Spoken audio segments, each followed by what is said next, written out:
करोड़ जुटाने की चिंता में वीर अपने कमरे में चहलकदमी कर रहा था। तभी उसके दिमाग में आइडिया आता है। खुराना अंकल। खुराना का नाम लेते ही खुराना का होलोग्राम फिर उसके मोबाइल में अचानक से अपीयर होता है, जिसे देखकर हर बार की तरह वीर डर जाता है। हाँ पुत्र, तूने मुझे बुलाया? खुराना बोलता है। "अ- अंकल, आप अलादीन के जिन हो क्या कि मैं आपका नाम लेता हूं और आप अपीयर हो जाते हो?" वीर जेन्युइनली ये जानना चाहता है। खुराना हंसता है। अरे बेटा, मैंने तुम्हारे मोबाइल पर वॉइस कमांड इंस्टॉल कर दिया था ताकि किसी भी मुसीबत में तुम मुझको बुलाओ तो मैं जल्द से तुम्हारी मदद के लिए आ सकूं। ये सुनकर वीर उनसे पूछना चाहता है कि आपको इसके अलावा कोई और काम धंधा है कि नहीं, पर पैसा न मिलने के डर से वो नहीं पूछता, चुप रह जाता है। बोल पुत्र, क्या हेल्प चाहिए तुझे? खुराना पूछता है। हेल्प तो चाहिए अंकल। वीर बोल ही रहा था कि खुराना बोलता है, तो फिर आ जाओ मेरी लैब। लैब भी घुमा दूंगा और बातें भी कर लेंगे। मैंने तुम्हारे मोबाइल पर लोकेशन भेजा है, देखो। Okay, see you soon. Okay, see you soon. ये बोलकर खुराना फोन काट देता है। इतनी तेजी में ये सब होता है कि वीर प्लेजेंटली सरप्राइज रह जाता है। वो सोचता है कि खुराना इतना बड़ा साइंटिस्ट है तो 3 करोड़ तो होने ही चाहिए उसके पास। वीर खुराना के दिए हुए पते पर पहुंच जाता है और चारों तरफ देखता है। वो किसी बड़े ऊंचे कांच वाली बिल्डिंग की कल्पना लिए चारों तरफ देख रहा है। आखिर इतने बड़े साइंटिस्ट हैं खुराना अंकल, तो उनका ऑफिस भी तो शानदार ही होगा। पर वहां तो बस एक टूटा फूटा मकान दिख रहा था।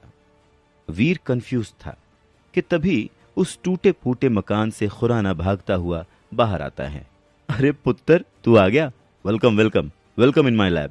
खुराना की बात सुनकर वीर के मन में बस एक ही ख्याल आता है, खोदा पहाड़ निकला चूहा। खुराना उसका हाथ पकड़ के लगभग घसीटते हुए अंदर ले जाता है। अंदर आने के बाद का नजारा देखकर वीर को लगता है, भैया गई भैंस पानी में। कबाड़ी की दुकान भी उस घर से ज्यादा अच्छी थी। अब वीर अपनी भावनाओं पर काबू नहीं रख पाया और अपना सवाल दाग ही देता है। अंकल, आप तो कह रहे थे कि आप बड़े साइंटिस्ट हैं। इस पर खुराना हड़बड़ाता है। हाँ हाँ हाँ, क्यों क्यों किसी ने कुछ और बोला है क्या? वीर सरकास्टिक होकर कहता है। नहीं, वो इतना बड़ा ऑफिस देखकर लग रहा है। वीर बोल ही रहा होता है कि खुराना पास लगे एक बटन को दबा देता है, जिससे पूरा का पूरा फ्लोर हरकत में आ जाता है और किसी लिफ्ट की तरह नीचे जाने लगता है। वीर लगभग लड़खड़ाते हुए गिरने वाला होता है, पर खुराना उसे सहारा देता है। ये क्या है अंकल? हाँ, वीर घबरा कर कहता है, पर उसके जवाब में खुराना बस मुस्कुराता है। वीर ऐसी सिचुएशन में उसे मुस्कुराते हुए देखकर गालियां देना चाहता है, पर बाद में पैसे ना मिलने के डर से वो चुप ही रह जाता है। अब वो लिफ्ट रुकती है और एक दरवाजा खुलता है। एक तेज सफेद रोशनी से वीर की आंखें चुंधिया जाती हैं और वो अपनी आंखें मींचने लगता है।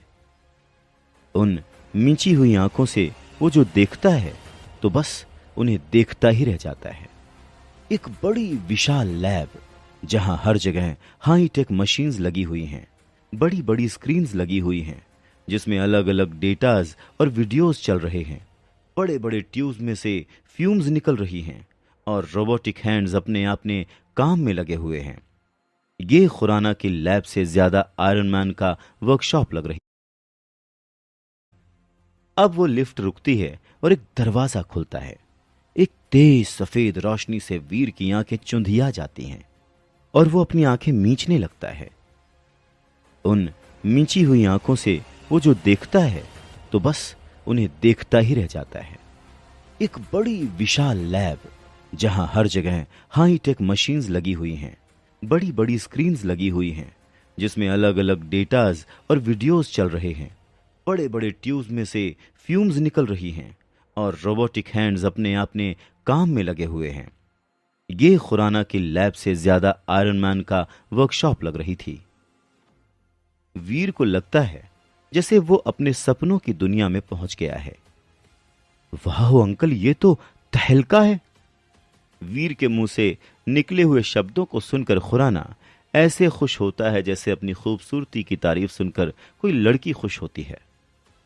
मेरी लैब है, मेरा खुराना अपनी तारीफ करते हुए कहता है और अपनी मशीन्स को ऐसे देखने लगता है जैसे मशीन्स ना होकर उसके पालतू जानवर हों। बोल पुत्र, तुझे क्या हेल्प चाहिए? तू जो बोलेगा मैं दूंगा, आखिर तू मेरा यार का पुत्र है। खुराना बड़े प्यार से वीर को पूछता है। वीर भी इतनी फ्रीडम पाके धड़ल्ले से बोल देता है, अंकल 3 करोड़ रुपए चाहिए। ये सुनते ही खुराना अपनी ही मशीन्स पर फिसलते हुए नीचे गिरते गिरते बचता है और खुद को संभालते हुए हैरानी से पूछता है, 3 करोड़? हाँ अंकल, आप तो दे ही सकते हो, वीर पूछता है। खुराना अब खुद को स्ट्रेट करते हुए सीरियस होकर वीर को समझाता है, देख पुत्र, ये सब जो तू देख रहा है ना, ये मेरा पर्सनल नहीं है, ये सब सरकार ने दिया है। उसके बाद वो रुआंसा होकर कहता है, 3 करोड़ तो मैंने अपनी पूरी लाइफ में नहीं देखे हैं, तो तुझे कैसे दे दूं? खुराना की ऐसी दयनीय हालत देखकर वीर को और गुस्सा आ रहा होता है। मतलब, आप मेरी मदद नहीं कर सकते? कर सकता हूं और करूंगा पुत्र, करूंगा ना। तू चाहे तो मैं इस लैब में तुझे जॉब दे दूंगा, 20,000 सैलरी भी दिलवा दूंगा। सच्ची, 20,000 सैलरी। मैथ्स में वीर ज्यादा अच्छा नहीं था, पर वो अपने मोबाइल को निकालकर कैलकुलेट करता है और पता है कि 20,000 मंथली सैलरी में तो उसे 3 करोड़ जुटाने में 125 साल लग जाएंगे।